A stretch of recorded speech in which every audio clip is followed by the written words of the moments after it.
Pessoal, boa noite, sejam muito bem-vindos ao nosso encontro de hoje do Musicoterapia e Empreendedorismo. É um prazer recebê-los aqui. Obrigada, Klaus, pela disponibilidade de estar aqui falando com a gente, tirando muitas dúvidas. Eu acho que o nosso papo hoje vai ser incrível. Obrigada e bem-vinda, Eliamar, por estar aqui. Eliamar foi minha professora na graduação, uma das grandes incentivadoras para começar esse movimento do tipo, vai, Carol, vai e faz, que é o ônibus, vai lá e faz na faculdade, sabe? E isso me incentivou bastante e a gente está aqui. Boa noite, Ronaldo, Kelly, Luzamir, Luciana, Vinícius, a Kelly Tobias também. Muito obrigada por vocês estarem aqui. E eu quero começar pedindo para o Klaus se apresentar. Quem é você na fila do pão? Conta pra gente. Na fila do pão, eu sou o último da fila, sempre. Meu nome é Klaus, sou advogado, tenho especialização em Direito Público, em Direito do Trabalho também. Meu mestrado foi em Ciências Jurídicas e em Ciências Políticas. O meu doutorado é em Direito Público Sancionador, mas agora eles criaram uma outra cadeira que eu pedi para eles, que foi Direito Privado, foi em Direito Privado. Legal. E já vamos começar entrando no nosso assunto de hoje, que é contratos. Pessoal, no final, para quem chegou agora, a gente vai voltar e retomar a falar um pouquinho sobre a regulamentação. Já conversei um pouquinho sobre isso com o Klaus mais cedo. Puxamos esse assunto de volta, mas eu acho que é muito importante todo mundo ouvir. E aí, no finalzinho, a gente puxa isso. Klaus, acho que a Luzamir falou aqui que tinha dúvidas, não é isso? Sim, a Luzamir disse que tem dúvidas. Então, eu acho que vamos ter um papo muito bom. Nós vamos conversando. Se vocês tiverem dúvidas, podem trazer suas dúvidas, podem escrever aqui no chat, ou se não, vocês podem levantar a mão e a gente passa a palavra. Hoje vai ser um papo bem tranquilo e é isso. Klaus, começa contando pra gente o que é um contrato. Você quer de maneira mais sem ser jurídica, né, para todo mundo aqui? Jurídica e depois traduzida, né? Bom, pode falar bonito e depois você traduz pra gente. Um contrato, eu vou tentar sempre menos até, mas ele é entendido como se fosse lei entre as partes. É quando duas ou mais partes elas se reúnem para a formação de um negócio jurídico e elas entabulam meios e regras na condução desse negócio jurídico. O contrato pode ser de trato sucessivo, que é quando ele se avança no tempo, como ele também pode ser um contrato específico em caso único, que é quando você não tem uma periodicidade futura, mas ele se encerra com um determinado ato. Ok? Isso significa assim, que se você quiser ficar muito tempo com a pessoa, ou se o negócio jurídico for você ficar muito tempo com a pessoa, você pode estabelecer outras regras, que são regras de convivência, regras de uma série de outras coisas. Quando o contrato, por exemplo, é um contrato de compra e venda, que ele se encerra com a entrega do produto ou do serviço, se ele for um serviço específico, então você pode ter um contrato mais simples, que preveja apenas a responsabilização até a entrega do produto ou do serviço. Entendi. Okay? Para formar um contrato, o que nós precisamos? Qualquer pessoa pode entabular no contrato? Não. Você tem que ter um agente capaz. O que é um agente capaz? Você não pode fechar um contrato formal com uma criança ou com uma pessoa que ainda esteja em fase adulta, mas que ela não tenha pleno discernimento das suas faculdades mentais, que é o único requisito. Físicos não teríamos problema. O objeto do contrato, ele tem que ser o que nós chamamos de objeto lícito. Além de ser lícito, o que tem que ser lícito? Você não pode fechar um contrato que ele tenha como objetivo a entrega, por exemplo, de um entorpecente ilícito. Além de ser lícito, ele tem que ser possível. O que é um contrato possível? Você não pode prometer algo que cientificamente seria possível a entrega. Como você vender um remédio que lhe prometa a cura da AIDS. Então, se ele não faz isso, você não tem contrato, é um objeto possível. Ou você não pode vender um produto em Marte. Olha, eu comprei um terreno em Marte, estou lhe vendendo. Não pode, tem que ser possível. Tem que ser determinado ou determinável. Você pode fechar um contrato, você pode firmar um contrato, desde que o seu objeto ele seja determinado pela prestação de serviços, pelo produto, ou que ele seja determinável. Quando você, às vezes, cria uma gama maior de contratos. Para o caso de vocês, específico para o musicoterapeuta, geralmente ele vai ser um contrato determinado. Ok? E ele tem que ter uma forma prescrita em lei. A lei, às vezes, ela fala como é que são os requisitos de cada contrato. Então, contrato de compra e venda, contrato de locação, mas alguns contratos não existem lá. E contrato, até foram criando novas leis sobre contratos, mas não são todos os tipos de contratos que podem existir. Então, ele pode também não ser defeso em lei. O que é isso? Ele não pode ser proibido pela lei. A lei não pode proibir uma modalidade de contrato específica. É como se amanhã, vou dar um exemplo aqui, você proibisse o dentista, ou melhor, no caso de vocês, é como se eu proibisse um terapeuta de se auto-intitular um musicoterapeuta. Se isso for proibido por lei ou por interpretações jurídicas, no contrato que ele estipular, ele não pode se chamar de terapeuta ou musicoterapeuta, porque seria um contrato que estaria proibido por lei. Um termo proibido por lei. É claro que os contratos eles têm dois casos. Eles podem ser nulos, dependendo dos erros que tiver no contrato, ou eles podem ser anuláveis. Às vezes, por mais que ele tenha... Vou dar um exemplo para vocês. Jogos de azar no Brasil, eles são proibidos. Então, vamos dizer que um amigo nosso está jogando pôquer, encontrou uma casa clandestina de pôquer, e aí ele perde um bom dinheiro no pôquer. Se ele disser que não vai pagar, alguém que entra com ação contra ele, ele fala que o objeto é defeso e lei, é proibido por lei. Ele ganha. Mas se ele pagar, ele não consegue posteriormente a anulação do contrato. Porque ele era não nulo, mas ele era anulável. Porque houve entre as partes, verbalmente, um contrato que prevaleceu de que ele pagaria aquilo do jogo. Então, se a pessoa recebeu de boa fé por conta do que as partes firmaram de entendimento, nesse caso, é possível que ele não ganhe, não tenha êxito na justiça. Ok?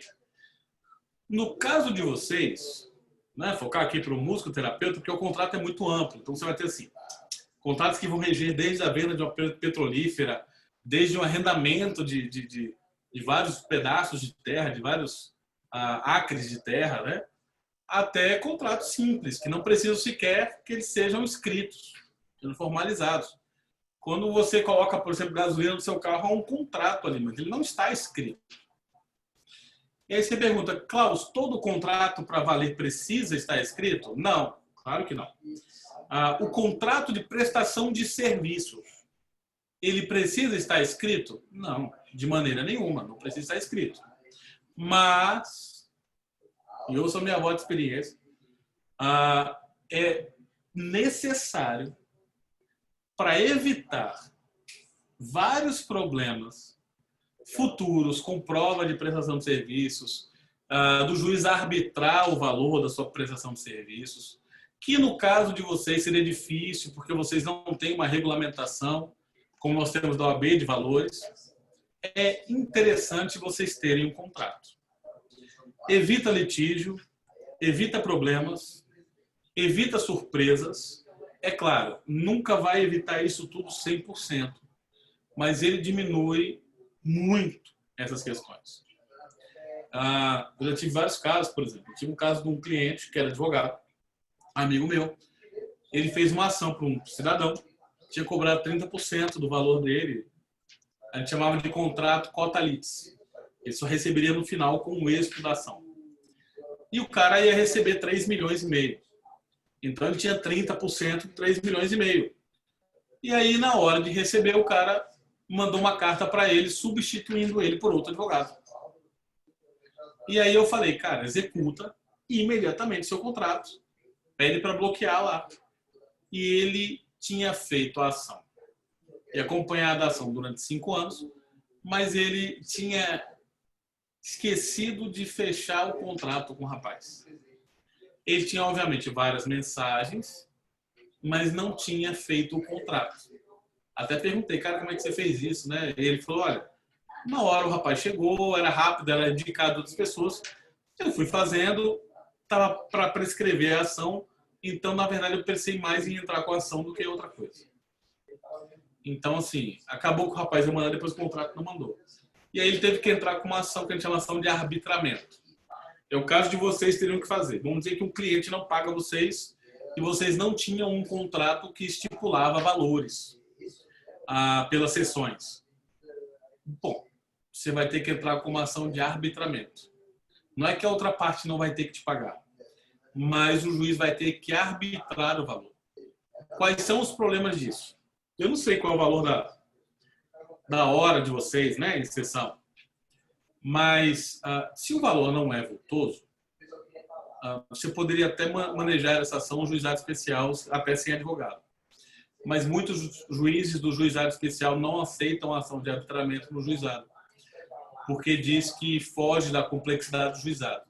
Então, você vai ter que entrar com uma ação no rito ordinário, que é mais lento, no TJ normal, talvez tendo que pagar custas, para ter que encontrar a pessoa no endereço dela, para depois disso, o juiz arbitrar, você ter que fazer prova dos valores, e ao final você não saber se aquele valor vai ser um valor justo para você. Então, o contrato ele evita litígio para as pessoas. É por isso que ele é tão importante. E tudo que nós fazemos na vida é contrato. Inclusive vocês, tudo que vocês prometem, mesmo que não esteja em contrato, pelas regras do Código de Defesa do Consumidor, tudo que vocês falam, prometem, que vocês de alguma maneira criam uma expectativa, ele automaticamente faz parte do contrato. Então, se você fizer um bom contrato, mas você sair falando um monte de coisa, ou mandar mensagem do WhatsApp, por exemplo, por WhatsApp ou qualquer outro meio, né? Telegram, o que fosse, ou Instagram, e você mandou mensagem para a pessoa prometendo alguma coisa, tudo aquilo faz parte do contrato. O que é interessante você ter no contrato? Geralmente vocês vão ter pouco problema com os clientes que vocês têm, mas é importante que vocês criem algumas regras no contrato, como, por exemplo, a reposição de sessão, a eleição de foro. O que é eleição de foro? Em vez do cara entrar com uma ação contra você no Rio Grande do Sul, você pode estipular que essa ação terá que ser feita aqui em Brasília. Então, isso te dá uma segurança maior de que você não vai ter que se deslocar daqui para uma outra cidade e na outra cidade você levar uma revelia. O que não é nada agradável. Revelia seria quando você não responde ao processo. Péssimo. Então, para você não ter que passar por isso, é interessante que você faça uma eleição de foro, que você estipule questões específicas de reposição de aulas, de sessão, que você estipule objeto de horários, obrigações. Se você tiver alguma questão técnica com relação ao horário, que você coloque uma limitação de análise de horários. Olha, pode atrasar até tanto tempo, mas que você estipule uma série de coisas que vai acontecer no seu dia a dia, para que você depois não seja cobrada pelo tipo de contrato que você fez. A Luciana escreveu aqui alguma coisa. Fiz um minuto de contrato particular de prestação de serviços, como contratada pessoa física. Perfeito. Eu sei que vocês não podem montar pessoas jurídicas específicas e algumas outras não interessam. É o que é ruim, paga muito imposto. Com cláusulas que regulamentam o atendimento em domicílio, pelo período inicial de 6 meses. Perfeito. Você pode até colocar para esse atendimento em domicílio um valor diferenciado. Prorrogável pelo mesmo período. Ok. A prorrogação, é interessante saber se ela era uma prorrogação automática, tácita, ou se ela tinha que ser novamente firmada. Observando-se reajustes nos valores da sessão a cada 3 meses, tendo em vista os custos de deslocamento. Perfeito. Já inserir cláusula autorizando o uso de imagem, importantíssimo, tanto do paciente quanto do musicoterapeuta contratado. Importantíssimo, inclusive por conta da Lei Geral de Proteção de Dados que começou a valer. Dentre outras cláusulas, inserir previsão de sessão imediata. Vai ser questionável. Assinamos com 2 testemunhas sem reconhecimento de firma. Não tem problema, não precisa reconhecer firma. Se tiver assinatura de 2 testemunhas, não há necessidade de reconhecer firma. Ok? Por que não há necessidade? Porque não há. Só se houver alguém que diga que o contrato é falso. O reconhecimento de firma é só uma garantia para que quando você entra, ele já tenha uma presunção imediata de que ele não é falso. Uma vez eu tive um caso até meu, que a cliente falou que, mas eu acho que ela não estava bem da cabeça, que o contrato ela não tinha assinado. E eu, obviamente, não estava reconhecido firma, mas aí o juiz mandou fazer uma perícia grafotécnica, constatou que era 100% dela, aí ela pediu uma desculpa, disse que não estava bem e tal, e acabou. Não há problema nenhum, não. Não precisa estar com reconhecimento de firma. Luzamir, pode ler? Dá um ok aí. Pode ler. Eliamar, sim, é preciso incluir o uso de imagem e o uso de voz. É importante. Inclusive para dados. Eu vou depois tentar mandar para você, Carol, um modelo dessa cláusula em específico, que é uma cláusula que surgiu agora com a Lei Geral de Proteção de Dados, que inclusive para vocês passarem qualquer dado dessa pessoa para alguém, é necessário que haja autorização, tá? Vamos sublocar salas e horários no nosso espaço, ok? O que é imprescindível constar no contrato? Os horários, os valores, regras de barulho, por exemplo, se pode ou não ter barulho, responsabilização, se for um local de condomínio, se ele vai ser responsabilizado durante esse período, se tiver multa por alguma coisa do que ele fizer, se eles vão custear com você uma parte do EPTU ou se eles não vão custear. Você tem que pensar em tudo que você gasta. Como é que você faz um contrato? Tudo que você tem. Tudo que você gasta, você tem que sempre colocar isso nos valores que vocês estiverem cobrando. Se você está sublocando, você tem que saber qual tipo de responsabilização outra pessoa vai ter. Eu só quero o valor da sublocação. Ok, sem problema.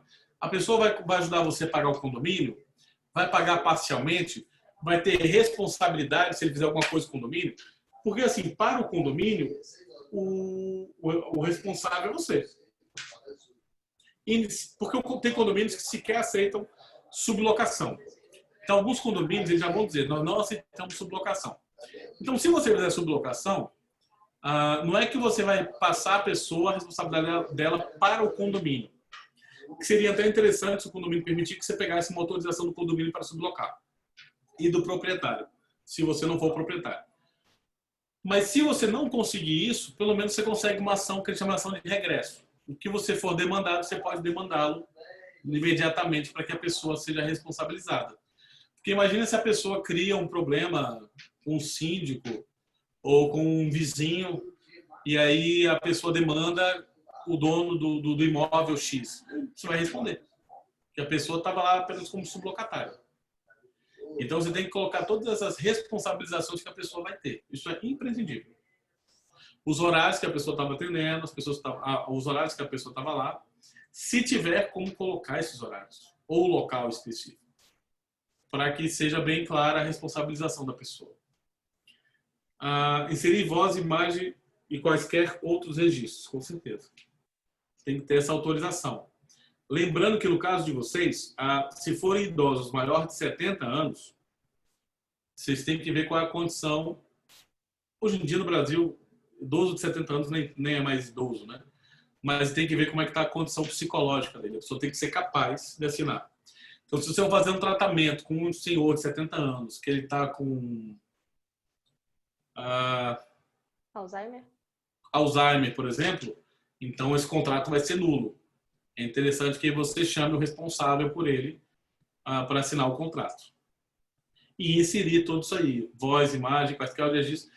E é até bom detalhar isso. Avanços técnicos, apresentação disso em redes sociais, apresentação disso em questões acadêmicas. É bom você destrinchar um pouco mais. Ok, exame já li.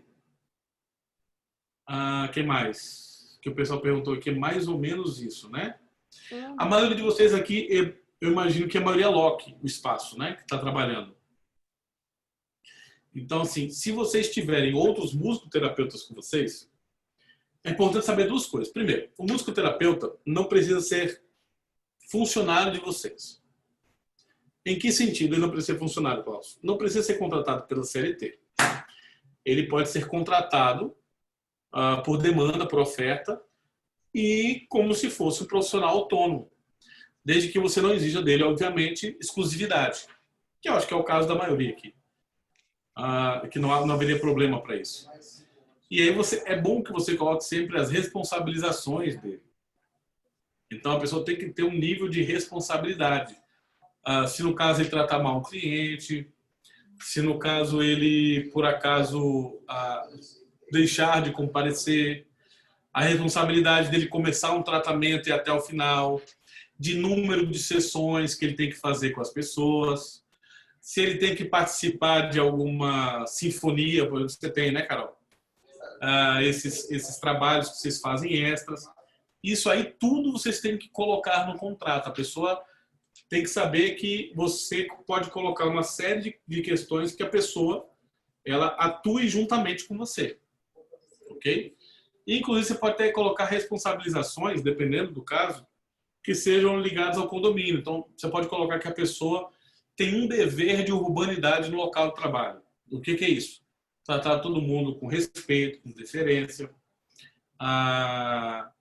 cumprindo as regras específicas do local. Então, assim, você não quer uma pessoa que está fumando em local que está proibido, ou na frente de crianças. Então, você pode colocar essas questões de responsabilidade para a pessoa. Isso facilita na hora de você levar em juízo, se você, porventura, precisar de alguma indenização. Porque você vai mostrar que já havia sido estipulado que isso não poderia. Às vezes é até bom você colocar um anexo no contrato, uma série de coisas, você pode copiar até da convenção do condomínio, que a pessoa é obrigada a cumprir. É importante isso. Porque para que você não fique desamparado. E aí você seja responsabilizado por uma coisa que você não fez. No caso de sublocação, podemos exigir que o terapeuta seja inscrito na prefeitura como autônomo não estabelecido? Pode exigir. Não há obrigatoriedade, mas pode exigir. A nossa preocupação é fugir dos riscos trabalhistas, já que trata-se de cessão do espaço de bloco de horas. É bloco mesmo que ele falar? Isso, bom, de horário. Pode exigir isso para a pessoa. Bloco de horário. Pode exigir isso, mas olha só.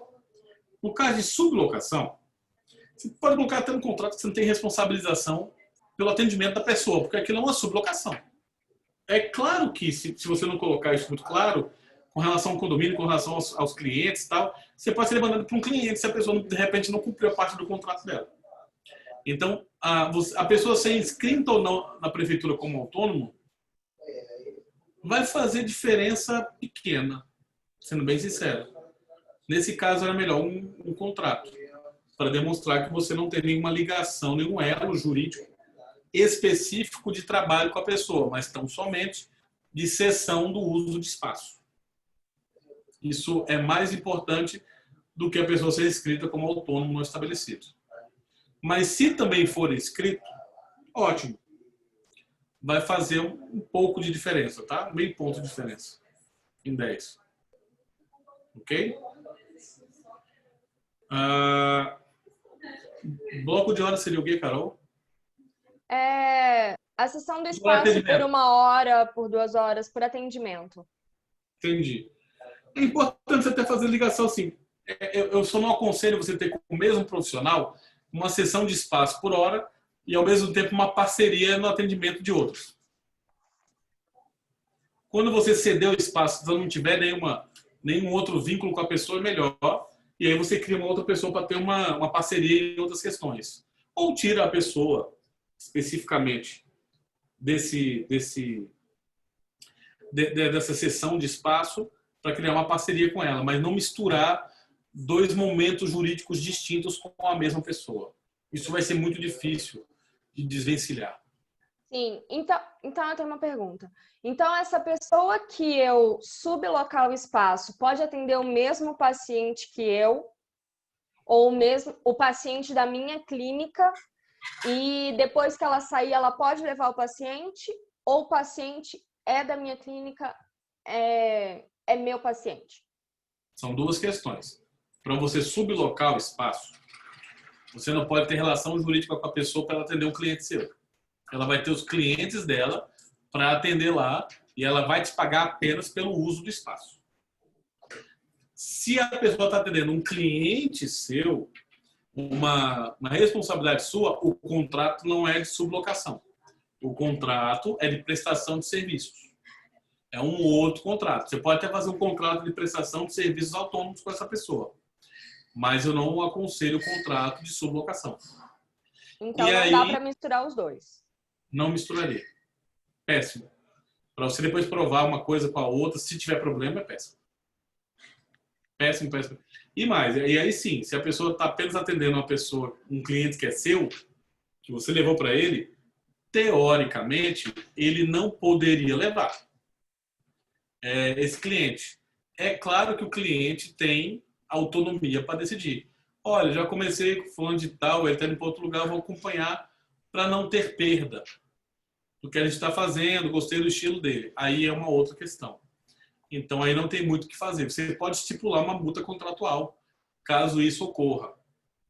Uma responsabilização por ele, já que ele tirou um cliente seu. Então, você pode estipular um valor que não pode ser abusivo, mas, por exemplo, do valor de 4 sessões, 3 sessões, que seja, para dizer que, graças a essa parceria que ele tinha com você, que ele conseguiu um cliente.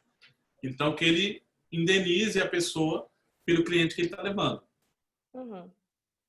Tá? Entendi. E aí, no caso, esse cliente precisa ter contrato direto comigo, né? Especificamente. E no contrato tem que estar só com você.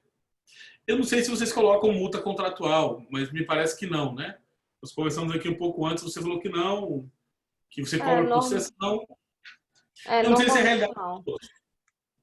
Mas eu acho que dá pra gente falar sobre essa diversidade de ter multa, não ter multa.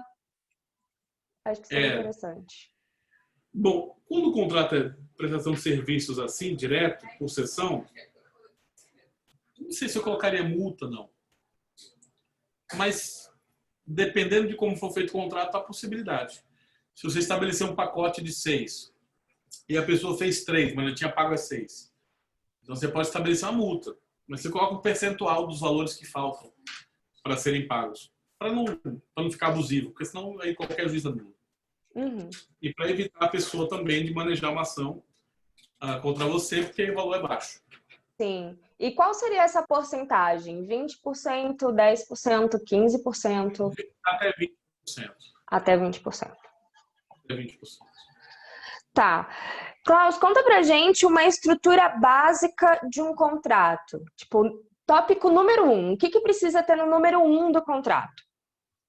quem são as partes que estão no objeto do contrato, que estão no contrato. A segunda, qual é o objeto do contrato? O que a pessoa está contratando com você? A terceira, quais são as responsabilidades do contratado? A quarta, as responsabilidades do contratante. Tá. A quinta, eleição de foro, pelo menos. Tá? Na quinta, não. Na quinta, você poderia ter colocar as permissões que nós temos da LGPD. Que é LGPD, é aquela autorização de uso de voz, de imagem, todas essas coisas. Exatamente. Aí você deixa no final, a sexta, a eleição de foro e depois a conclusão do contrato. Eleição de foro, você pode até eleger assim, só vai poder demandar em mim, eu moro em Águas Claras, no Fórum de Águas Claras. Tá? Isso é possível. Em caso de direito do consumidor, que é o caso de vocês, alguns juízes mitigam isso. Porque na lei, no CDC, no Código de Defesa do Consumidor, está dizendo que o consumidor pode demandar em juízo no local de seu domicílio.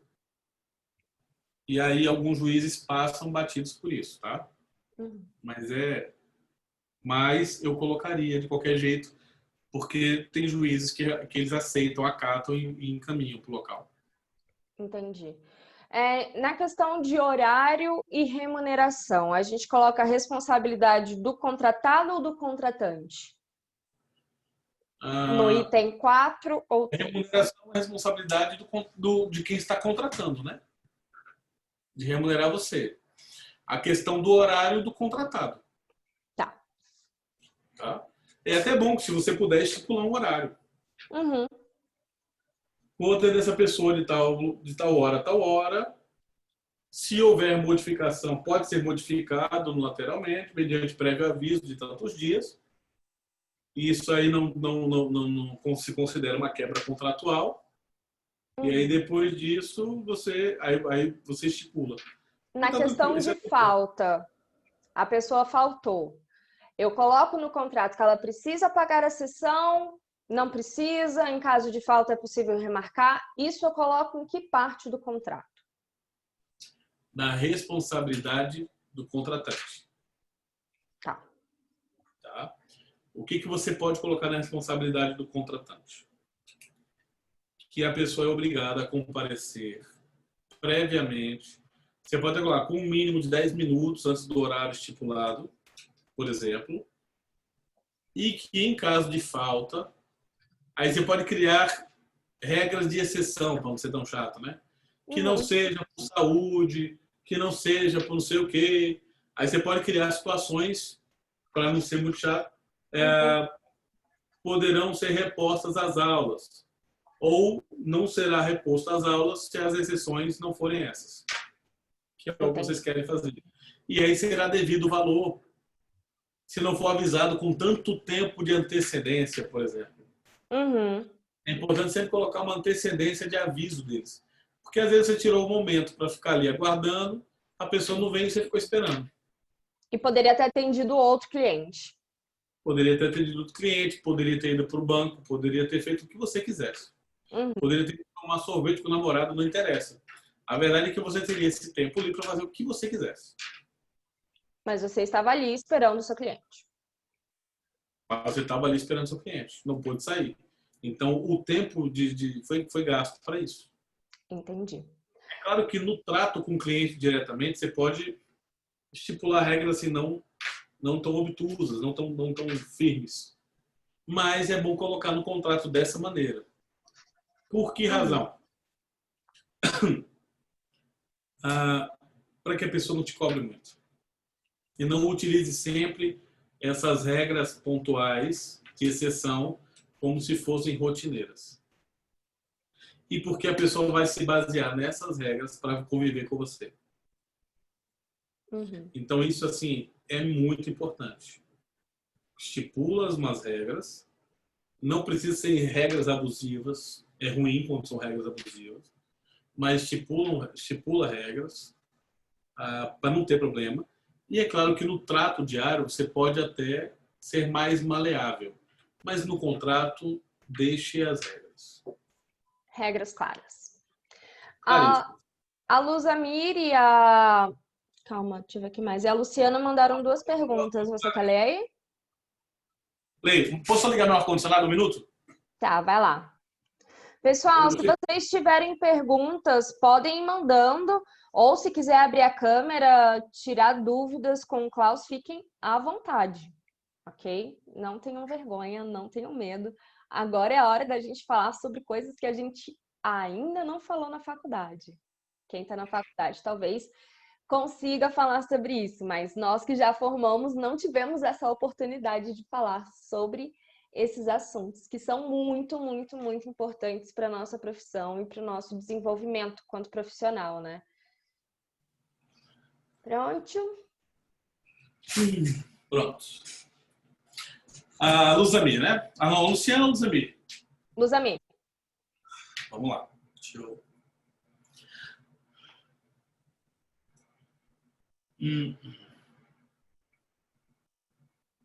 Ela mandou. Nosso espaço de locação ocorrerá com terapias distintas à musicoterapia. Ótimo.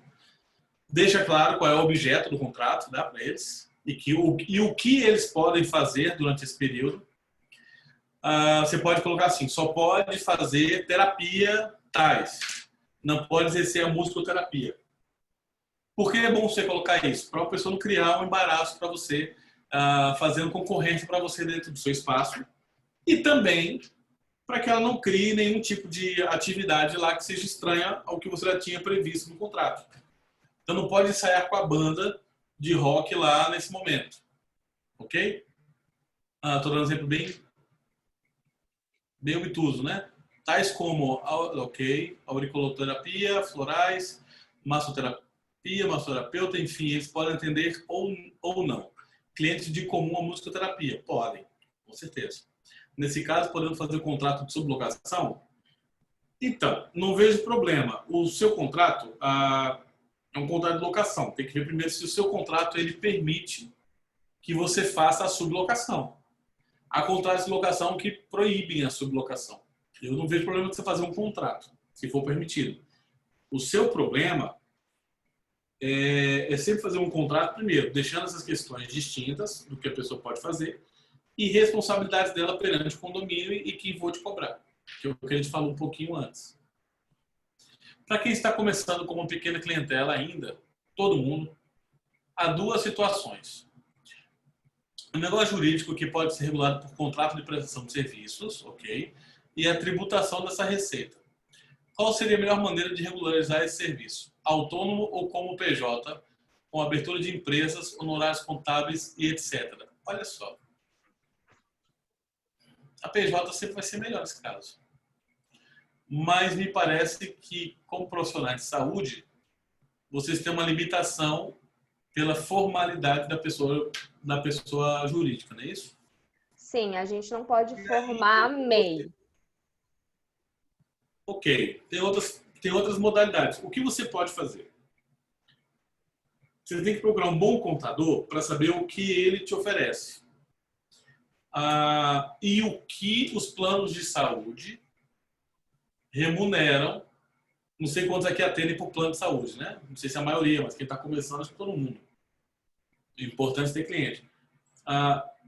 Tem que saber o que eles têm de protocolo para reembolso desses valores. Se tem que ser com base apenas no CPF ou se pode ser uma pessoa jurídica determinada. E aí seria bom para vocês verem. Por quê? Profissional autônomo, o imposto de renda dele é muito alto. Altíssimo. É do tamanho de um cara da CLT, quase. Então, não vale muito a pena. Já a tributação de pessoa jurídica é muito mais baixa. E você vai ter recolhendo imposto de renda da mesma maneira, deixando seu CPF tranquilo. Seria muito melhor. Sim, nosso contrato permite a sublocação. Perfeito. A minha dúvida é contrato de sublocação ou de prestação de serviços. Você vai receber, Luzami, por exemplo, a prestação de serviço, você tem que se valer de alguma maneira. Ele vai pagar apenas o uso do espaço ou ele vai te pagar de acordo com as pessoas que ele atender? Vou dar um exemplo. Ele atendeu X clientes que renderam para ele 10 mil reais nesse mês. Você vai ter um percentual disso ou você vai ter apenas um valor fixo estipulado? Então, independente dele ter lucro ou dele ter prejuízo, você vai ter um valor fixo estipulado pelo uso do espaço. Se for um valor fixo estipulado, frio, pelo uso do espaço, sublocação. Se você for fazer uma parceria com ele, prestação de serviço. Você vai receber percentual pelo atendimento, prestação de serviço. Mais interessante. Por quê? Porque se você está recebendo, você vai ter responsabilidade sobre ele. É melhor colocar então como prestação de serviço. Agrega isso ao seu portfólio, você vai ganhar então pela diversificação e fica mais fácil do que você colocar como sublocação. Ok? O que mais? Gente, vocês têm mais perguntas? O Ronaldo mandou. Com o CNPJ, no ramo de consultoria, em geral, precifico meus serviços por hora trabalhado. Ótimo. Onde calculo as minhas tarefas, custos e uso uma média dos contratos anteriores para definir o meu custo hora, conforme prática de mercado para o ramo de consultoria. Como estamos definindo um censo via APMESP, que é a associação, né? Isso. Pesquisando a média de valor para a remuneração do nosso serviço de musicoterapia em ambiente organizacional, como o senhor orienta que eu possa balizar os novos custos sem prejuízo e como colocar isso no contrato? Eu colocaria da mesma maneira. Hora trabalhada. Não mudaria, não. É a mesma coisa. É o mesmo negócio. É um negócio semelhante, né? Mas eu faria mais isso, pela hora trabalhada, pela atividade em si, pela sessão. Cobraria por sessão. É uma boa. Cuidados para não configurar os vínculos empregatícios neste caso de parceria. Primeiro, dizer que a pessoa não tem exclusividade com você. Segundo, que desenvolve serviços de maneira autônoma. É muito importante dizer isso. E de maneira independente, o que é o caso. Você não tem posicionamento técnico sobre a pessoa. E terceiro, estipular quais são as atividades dela e qual é o modo que você receberia essa remuneração. Por quê? Porque se você vai receber um percentual específico, significa que vocês são sócios, não que você é chefe dela. Vou dar um exemplo para vocês. Pessoal que contrata no sindicato dos cabeleireiros fez um contrato com todos o pessoal de cabelo de Brasília, né, dos salões. E que eu acho um absurdo, por exemplo, sair cortando o cabelo de todo mundo, tal, mas esse pessoal, nenhum deles tem vínculo empregatício. Nenhum. Eles não possuem vínculo empregatício. Eles têm um contrato de cadeira. O que é o contrato de cadeira? Eles recebem de acordo com o que eles produzem. Então, quando chegou no TST, o TST falou, como ele recebe, é como o Uber, né? Mas como você recebe um percentual alto pelo uso, então às vezes 50-50, 40-60, então a pessoa é entendido juridicamente como sócio e não como funcionário. Ok? Então você pode fazer algo parecido com isso. Faz sentido. Pessoal, mais perguntas? O pessoal está escrevendo e quando aparece ali um livro escrito.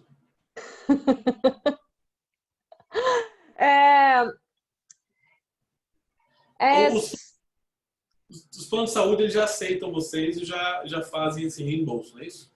Eles aceitam quando os pais eles entram com ação judicial contra os planos de saúde. Por causa daquele problema que a gente ainda não é regulamentado. Então, os planos de saúde, a maioria dos planos de saúde não reembolsam, a gente não entra no rol deles, porque nós não somos regulamentados ainda. Isso aí pode ser um trabalho da associação. mostrar essas decisões, mostrar que tem toda essa questão e fazer um trabalho junto às operadoras e às administradoras para que eles façam isso. É importante. Até porque a associação, apesar de não ser a melhor pessoa jurídica para isso, ela pode estipular valores de sessão, por exemplo, pela hora, de como for. E ela pode criar uma série de regras de pagamento. Se a sessão for de X horas, se for de mais isso, se tiver que utilizar tal coisa, se for para idoso, se for para menor de tantos anos. Então, ele pode até estipular valores e encaminhar para os planos de saúde para que eles tenham valores a serem pagos e remunerados. Entendi, para que tenha um padrão. Um padrão. Um mínimo até. Carol. Não vai cobrar mais, mas é aquilo que eles vão remunerar a pessoa. Vão reembolsar. Carol, tem uma parte aí, obrigada, Klaus, está sendo bastante esclarecedor, que agora surgiu uma dúvida, quando você traz essa questão das associações entrarem em contato com os planos de saúde, eu gostaria até de ouvir um pouco mais em relação a isso. E a pergunta mais específica é, mesmo a nossa profissão não sendo regulamentada, as associações teriam algum peso com relação a isso junto aos planos de saúde? Tem. A sua associação teria um peso com relação a isso. A sua profissão ser ou não regulamentada, isso não é um problema. Ela tem um peso médico e clínico que deve ser colocado em relevância. A maioria das profissões hoje ela não é regulamentada. A maioria das profissões hoje, nós estávamos até aqui conversando antes, inclusive elas têm uma regulamentação muitas vezes parcial, elas não têm uma regulamentação plena. Por quê? Porque hoje nós criamos por dia mais de 1.000 novos tipos e modalidades de emprego.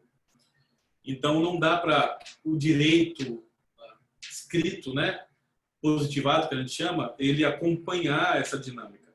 Então, a associação de vocês, até repito, não é a melhor pessoa jurídica para isso, que o melhor seria se vocês tivessem, mas no caso não tem um conselho, uma federação, mas não tendo isso, a associação que está representando todos vocês, que tem 31, né? Você me falou antes aqui aqui, em Carol? Brasília. Aqui em Brasília? E sim, eles têm todo o peso do mundo para conseguir isso. Para conseguir, junto aos planos de saúde, fazer essa demonstração. E todos os planos de saúde, tá? Vou te falar aqui, eles querem fugir de ação. Muitas vezes eles querem fugir de ação judicial. Então, se eles já tiverem uma regulamentação específica interna de pagamento dessas sessões, para eles seria muito melhor. Eu não vejo motivo para eles não aceitarem. Até porque eles não precisam acatar somente aquilo que está regulamentado, não. Até porque a lei, tem uma lei de plano de saúde, e ela 9656, ela não prevê essa exclusividade, não. Então, é possível, sim, que eles sejam. Tanto que há diversas decisões jurisprudenciais de vários juízes que dão, sim, um reembolso para esse tipo de sessão, para esse tipo de atividade. Então, para eles seria mais interessante isso. A associação pode fazer o papel político de encaminhar, mostrar o que está sendo pedido para os tribunais, e isso aí passa. Legal. Claro. Muito bacana isso aí, hein, Carolina? Muito bacana para a gente tentar avançar nesse sentido, né? Porque Sim. hoje a gente tem associações em todos os estados, né? Parece que 1 ou 2 só que não tem, né? Então, a minha dúvida era justamente isso, Klaus, no sentido de que, como não é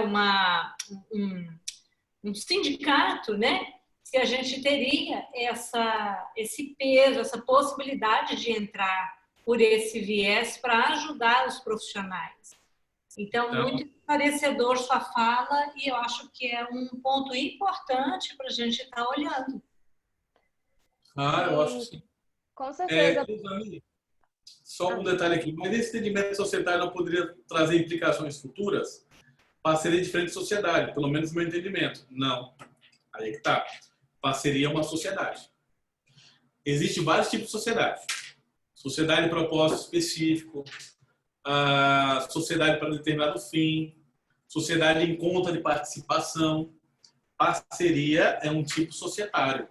Por quê? Porque vocês dois se uniram para um determinado fim e os dois estão recebendo valores a respeito disso. Então, você tem uma infinidade de tipos de sociedade. Parceria é um tipo de sociedade. Tanto que, se for uma parceria, você teria uma certa responsabilidade sobre o que a pessoa está fazendo.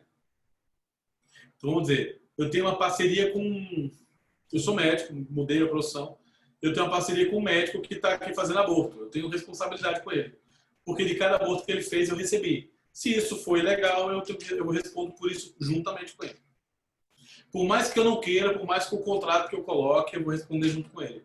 Se ficar por comprovado que nós dois recebemos, é um tipo de sociedade. Tá? E sim, ele é a Fleury, né? Ele é uma Fleury. Com certeza absoluta. A associação pode fazer isso. É um trabalho que pode ser feito, de ser desenvolvido, de convencimento, de conversa com todos os planos de saúde. Eu não vejo problemas com isso aí, não. Você pode até começar com vários planos de saúde, assim, você tem vários planos de saúde até locais. Por quê? Porque plano de saúde nacional, aqui em Brasília tem o quê? Saúde Sim, Smile, mas quando ele do ponto de vista, quando ele é nacional, seria interessante que fosse uma associação de âmbito nacional ou várias associações de estados. Isso aí pode ser feito. Nesse caso, nós temos as duas, estadual e nacional. Que congregue as associações, para não ter uma associação de associações, entendeu? Então, você pode fazer uma federação, que você pode congregar de 5 associações e que você coloca lá e cria uma federação para trabalhar isso em âmbito nacional, em nível nacional. Então, isso é possível. Legal. Então, nesse caso nosso, Klaus, a gente poderia, porque nós temos a UBAN que congrega as associações. É isso que você está dizendo. Né? A nível nacional, ela poderia fazer isso. E em cada estado, as associações, as regionais.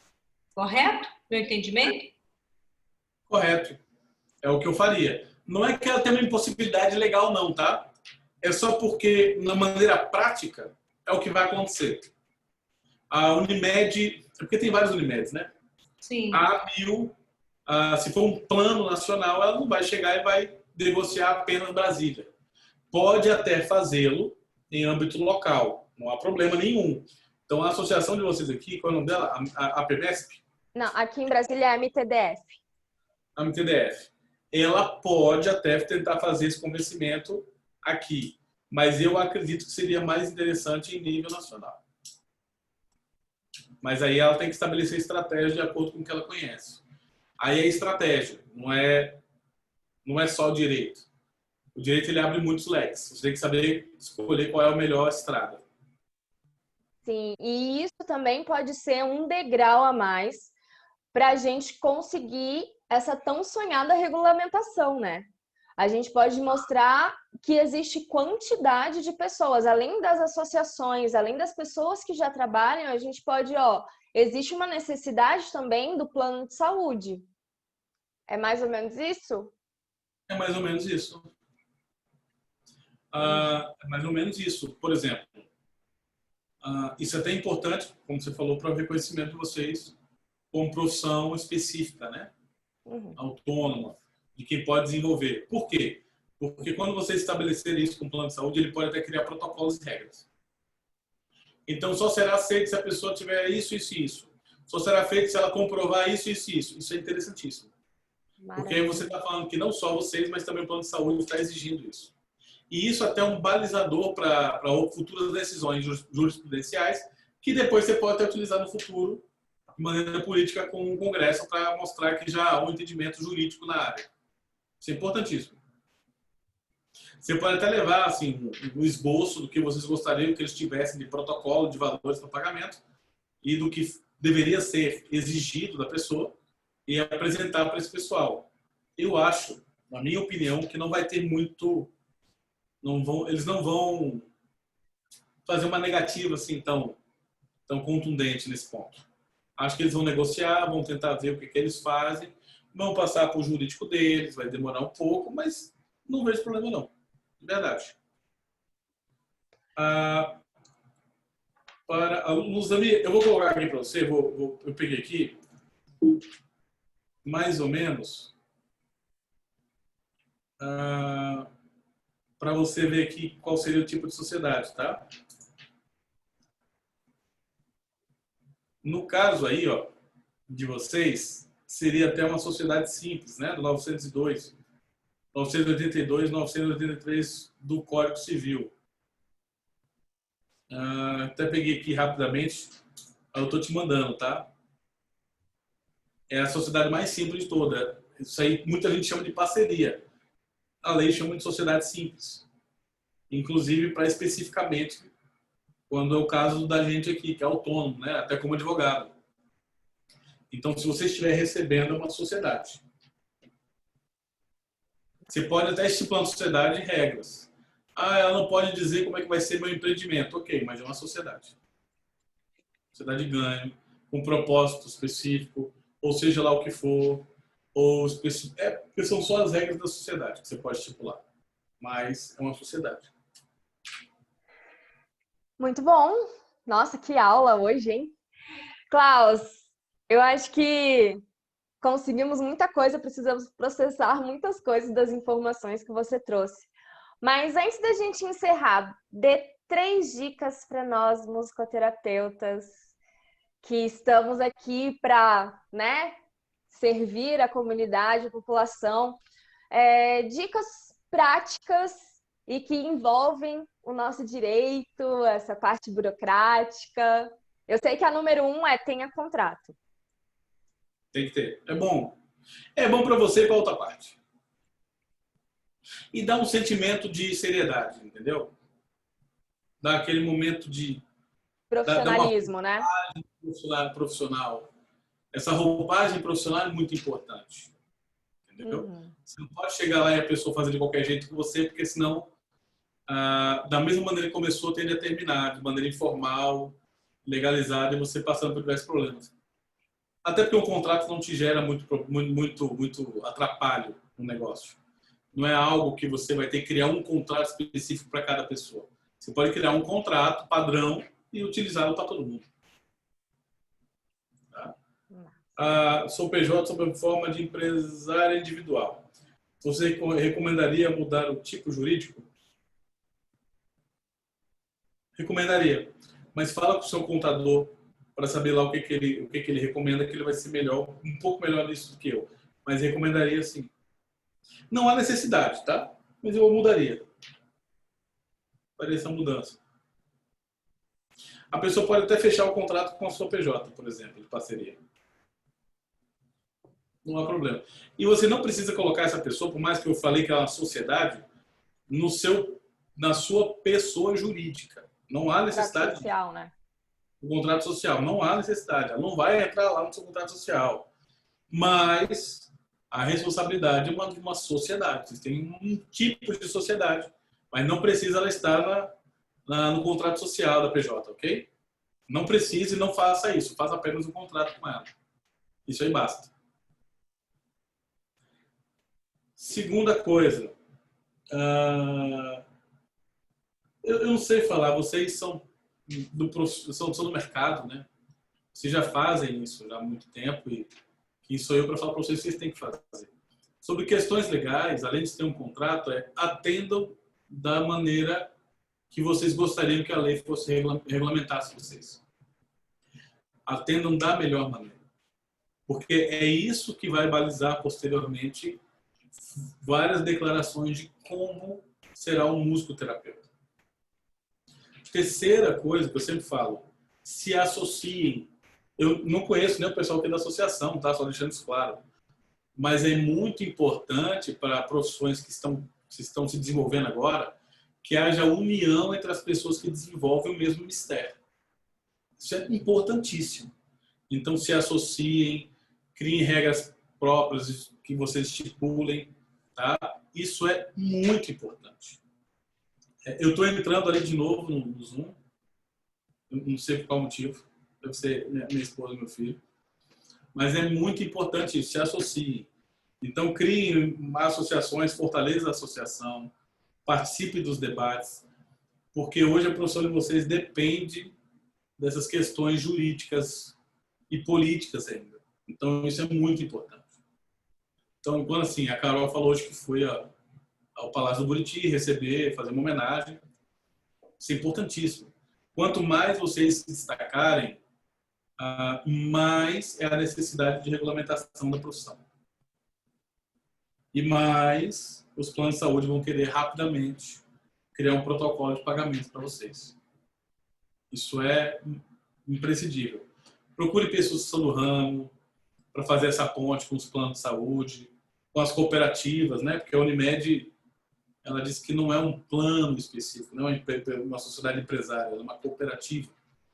Mas a pessoa jurídica que for, que você se reúna para a associação ter força para ir para lá. Até porque quando a associação chega lá, ela vai perguntar quantas pessoas você tem.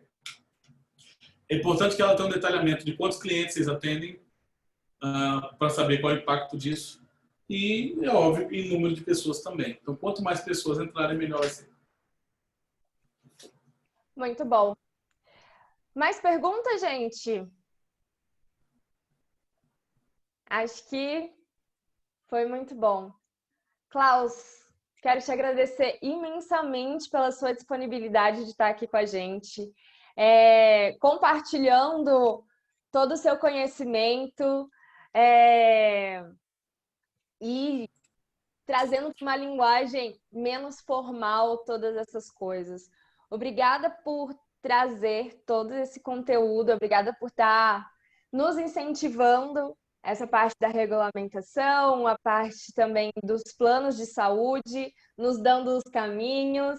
É muito bom ter você por perto, tanto pessoalmente quanto profissionalmente. E eu quero muito, muito te agradecer por hoje. Não, estou sempre à sua disposição, viu, Carol? Se precisar, é só falar. Obrigada, a gente vai precisar de todas as suas influências e de todas as suas coisas para a gente conseguir chegar onde a gente precisa. Contamos com você. Pode deixar, se eu tiver, conte com ela. Muito obrigada. Pessoal, a nossa live vai estar gravada, eu vou subir no YouTube já já e amanhã vai estar no site do Musicoterapia e Empreendedorismo um pequeno resumo da nossa conversa de hoje, alguns pontos específicos e também o link para vocês acessarem a live. Se vocês quiserem passar para outras pessoas, fiquem à vontade. O site é www.musicoterapiaempreendedorismo.com. E a gente se vê na semana que vem. Semana que vem, o nosso tema é sobre autocuidado e nós vamos dar, nosso melhor para falar sobre autocuidado nessa área de empreendedorismo e também na musicoterapia. Bom, desejo a todos... Deixa eu pedir para você, antes de finalizar, desculpa, repete o site, por favor. www.musicoterapiaempreendedorismo.com. Obrigada. De nada. E lá a gente está em construção, se vocês quiserem mandar artigos para a gente publicar lá sobre as experiências práticas de vocês, experiências clínicas, de como lidar com algumas situações que a gente já vem conversando sobre criatividade, inovação, modelos de contrato, enfim, o que vocês quiserem colocar lá, vocês são muito bem-vindos para compartilhar. E como eu sempre falo, aqui o grupo de Musicoterapia e Empreendedorismo é para a gente compartilhar, aprender e empreender juntos. Muito obrigada por hoje. Nos vemos semana que vem para falar sobre autocuidado. Tá bom? Obrigada, gente. Obrigada, Klaus. Tchau, tchau. Tchauzinho.